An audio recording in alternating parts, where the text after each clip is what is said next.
Hello friends, exam study अड्डा YouTube channel में स्वागत है। फ्रेंड्स, आज के वीडियो में हम लोग देखने वाले हैं इंडियन पॉलिटी का महत्वपूर्ण टॉपिक जिसका नाम है राष्ट्रपति से रिलेटेड महत्वपूर्ण प्रश्नों को करेंगे जो एग्जाम में बहुत बार प्रश्न आ चुके हैं। तो फ्रेंड्स, इसलिए आप लास्ट तक हमारे साथ बने रहिएगा। सिलेक्टेड क्वेश्चन है जो सभी एग्जाम में रिपीटेड बार पूछा गया है। तो फ्रेंड्स, सबसे पहले देखते हैं भारतीय संघ की कार्यपालिका शक्ति किस में निहित होती है। तो फ्रेंड्स, भारत के राष्ट्रपति में निहित होती है भारत की कार्यपालिका शक्ति जो होती है। फ्रेंड्स, अगर देखा जाए तो राष्ट्रपति के पद का जो वर्णन किया गया है भारतीय संविधान के अनुच्छेद 52 में किया गया है। नेक्स्ट है भारत के राष्ट्रपति की तुलना किससे करना सर्वाधिक उचित है।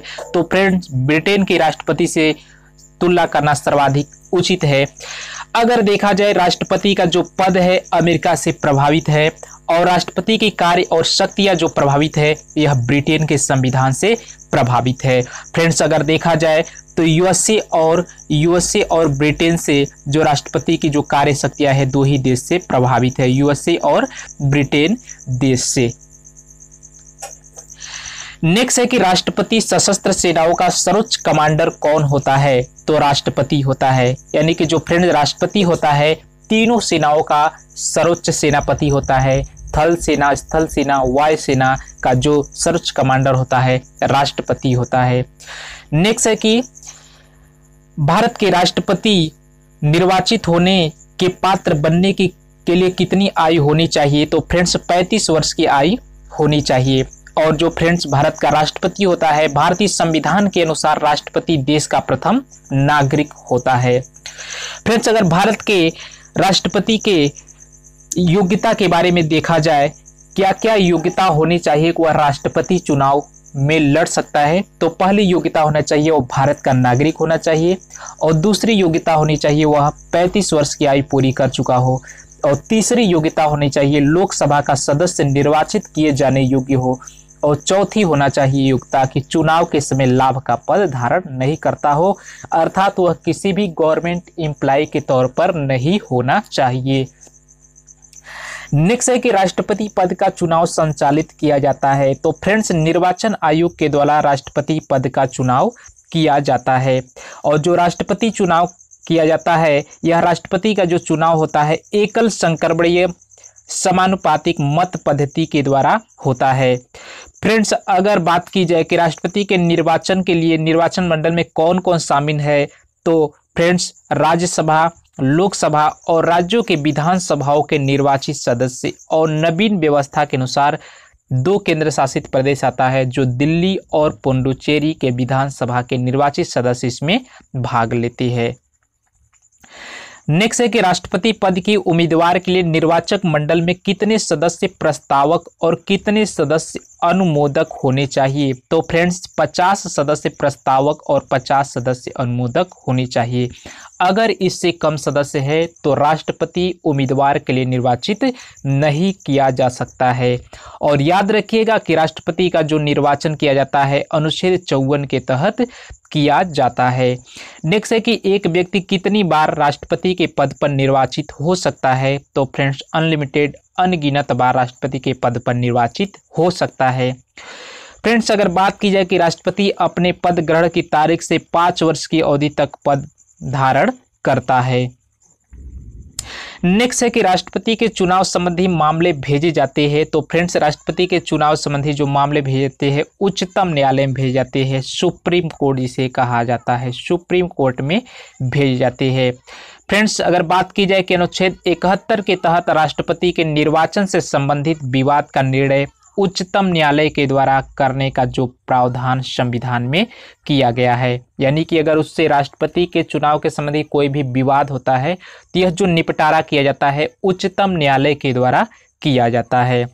और नेक्स्ट है कि राष्ट्रपति का कार्यकाल होता है। तो फ्रेंड्स, राष्ट्रपति का जो कार्यकाल होता है 5 वर्ष का होता है और यह अनुच्छेद 56 के तहत राष्ट्रपति अपने पद ग्रहण करने की तिथि से 5 वर्ष की अवधि तक अपने पद पर बना रहता है। नेक्स्ट है कि भारत के राष्ट्रपति को उसके पद से हटाया जा सकता है। तो संसद के द्वारा राष्ट्रपति को उसके पद से हटाया जा सकता है और संसद द्वारा महाभियोग से भारत के राष्ट्रपति को पद से हटाया जा सकता है। संसद का 3 अंग होता है फ्रेंड्स, लोकसभा, राज्यसभा और राष्ट्रपति। तो फ्रेंड्स लोकसभा और राज्यसभा में अगर 14 दिन पहले नोटिस भेजी जाती है, अगर 2/3 सदस्य द्वारा पारित हो जाता है तो राष्ट्रपति को महाभियोग पद से हटाया जा सकता है। नेक्स्ट है कि संविधान के उल्लंघन के लिए राष्ट्रपति के विरुद्ध अभियोग कार्यवाही किसने शुरू की जा सकती है। फ्रेंड्स किसमें शुरू की जा सकती है, तो संसद के किसी भी सदन में शुरू की जा सकती है, चाहे तो लोकसभा में चाहे तो राज्यसभा में, किसी भी सदन से शुरू की जा सकती है। और फ्रेंड जो राष्ट्रपति का जो शपथ होता है सुप्रीम कोर्ट के मुख्य न्यायाधीश के द्वारा दिया जाता है। नेक्स्ट है कि भारत के प्रधानमंत्री की नियुक्ति कौन करता है, तो फ्रेंड्स राष्ट्रपति के द्वारा भारत के प्रधानमंत्री की नियुक्ति की जाती है। और फ्रेंड्स याद रखिएगा कि राष्ट्रपति प्रधानमंत्री की सलाह पर मंत्रिपरिषद के अन्य सदस्यों की नियुक्ति करता है। नेक्स्ट है कि सर्वोच्च एवं उच्च न्यायालय के मुख्य न्यायाधीशों की नियुक्ति कौन करता है, तो फ्रेंड्स राष्ट्रपति के द्वारा किया जाता है। नेक्स्ट है कि भारत के नियंत्रक एवं महालेखा परीक्षक की नियुक्ति किसके द्वारा की जाती है, तो भारत के राष्ट्रपति के द्वारा की जाती है। नेक्स्ट चलते हैं, राज्यपालों की नियुक्ति कौन करता है, तो फ्रेंड्स राष्ट्रपति के द्वारा राज्यपालों की नियुक्ति किया जाता है। नेक्स्ट पॉइंट है मुख्य चुनाव आयुक्त और अन्य चुनाव आयुक्त की नियुक्ति कौन करता है, तो फ्रेंड्स राष्ट्रपति के द्वारा किया जाता है। फ्रेंड्स अधिकतर जो पदों की शपथ दिलाई जाती है वह राष्ट्रपति के द्वारा ही दिलाई जाती है।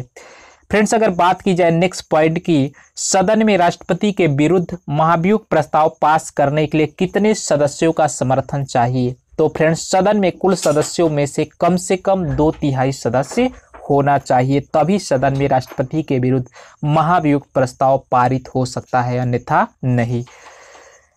नेक्स्ट है कि राष्ट्रपति को किसके द्वारा पद और गोपनीयता की शपथ दिलाई जाती है, तो फ्रेंड्स भारत के मुख्य न्यायाधीश के द्वारा राष्ट्रपति को पद और गोपनीयता की शपथ दिलाई जाती है।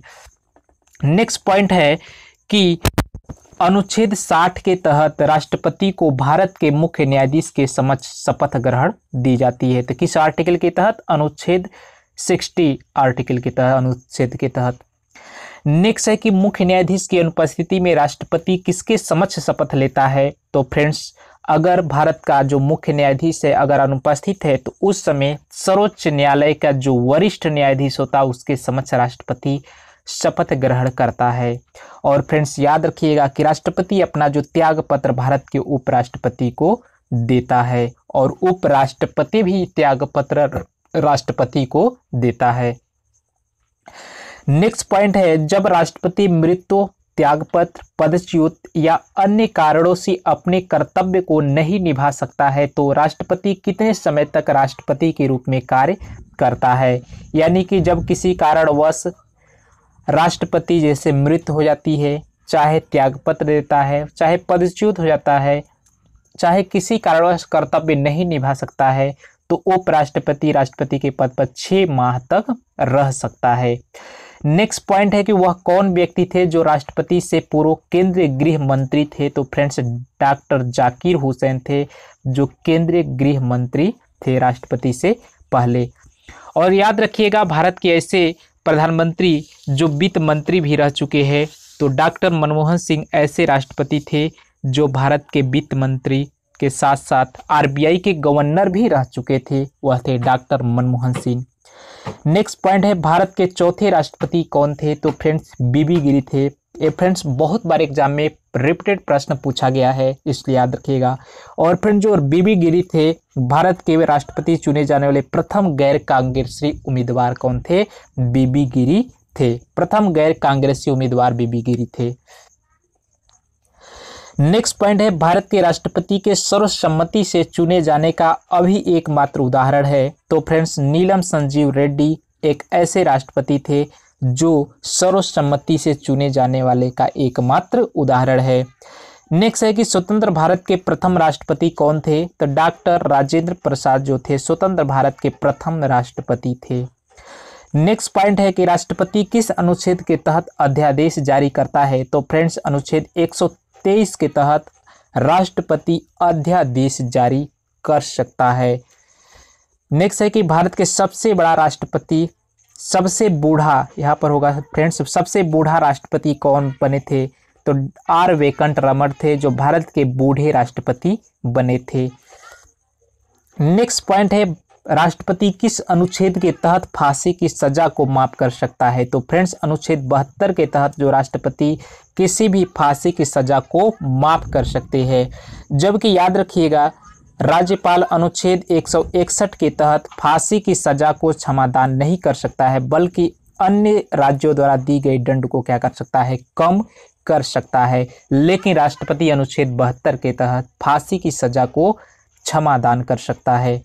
नेक्स्ट पॉइंट है, भारत के प्रथम दलित राष्ट्रपति कौन थे? तो फ्रेंड्स के.आर. नारायण भारत के प्रथम दलित राष्ट्रपति के रूप में जाने जाते हैं। नेक्स्ट पॉइंट है, भारत के दूसरे दलित राष्ट्रपति कौन थे? तो फ्रेंड्स दूसरे जो दलित राष्ट्रपति थे रामनाथ कोविंद थे। फ्रेंड्स रामनाथ कोविंद के बारे में अगर बात की जाए तो यह रामनाथ जो कोविंद थे व्यक्ति के अनुसार 14वें राष्ट्रपति थे, यानी कि फ्रेंड्स व्यक्ति के अनुसार 14वें राष्ट्रपति थे। लेकिन अगर बात की जाए निर्वाचक मंडल के अनुसार कौन से राष्ट्रपति थे? 15वें राष्ट्रपति थे। निर्वाचक मंडल के अनुसार 15वें और व्यक्ति के अनुसार 14वें थे, तो इसको भी याद रखिएगा। नेक्स्ट है कि निर्वाचन मंडल के अनुसार रामनाथ कोविंद भारत के कौन से राष्ट्रपति थे? तो फ्रेंड्स 15वें थे। फ्रेंड्स याद रखिएगा, वैज्ञानिक राष्ट्रपति डॉक्टर एपीजे अब्दुल कलाम थे जो भारत के तीसरे राष्ट्रपति बने थे, यानी कि वैज्ञानिक भी थे और साथ ही साथ तीसरे राष्ट्रपति भी बने थे। नेक्स्ट पॉइंट है कि भारत के किस राष्ट्रपति की मृत्यु कार्यकाल पूरा करने से पूर्व ही हो गई थी? तो फ्रेंड डॉक्टर जाकिर हुसैन ऐसे राष्ट्रपति थे जो मृत्यु उसके कार्यकाल पूर्ण होने से पहले ही हो चुका था। फ्रेंड्स याद रखिएगा, अनुच्छेद 129 के तहत राष्ट्रपति उच्चतम न्यायालय से परामर्श करने की शक्ति प्रदान करता है। किस अनुच्छेद के तहत? अनुच्छेद 129 के तहत प्रदान किया गया है कि राष्ट्रपति सुप्रीम कोर्ट से परामर्श सुझाव ले सकता है। तो फ्रेंड्स अगर बात की जाए कि राष्ट्रपति किस अनुच्छेद के तहत संसद में विशेष भाषण देता है, तो फ्रेंड्स आर्टिकल 87 के तहत राष्ट्रपति संसद में विशेष भाषण देता है। और फ्रेंड्स आर्टिकल 75 के तहत यानी कि आर्टिकल 75 के तहत राष्ट्रपति प्रधानमंत्री की नियुक्ति करता है। और फ्रेंड्स अगर बात की जाए कि राष्ट्रपति किस अनुच्छेद के तहत महान न्यायवादी की नियुक्ति करता है, तो आर्टिकल 76 के तहत महान न्यायवादी की नियुक्ति करता है। और वर्तमान समय में अगर महान न्यायवादी देखा जाए तो के वेणुगोपाल जी है। तो फ्रेंड्स आज के वीडियो में बस इतना ही। अगर यह वीडियो आपको पसंद आई हो तो लाइक बटन दबा करके वीडियो को लाइक कर दीजिए। फ्रेंड्स अगर आप पहली बार हमारे चैनल पर विजिट कर रहे हैं तो लाल बटन का सब्सक्राइब बटन होगा, उसको सब्सक्राइब कर लीजिए, साथ में बेल आइकन को प्रेस कर लीजिए ताकि जीके से रिलेटेड वीडियो की अपडेट मिलती रहे। फ्रेंड्स कमेंट करके जरूर बताइएगा यह वीडियो आपको कैसा लगा और इस वीडियो को अपने दोस्तों के बीच जरूर शेयर कीजिएगा। फ्रेंड्स फिर मिलेंगे एक नए वीडियो के साथ, तब तक के लिए धन्यवाद। Thank you.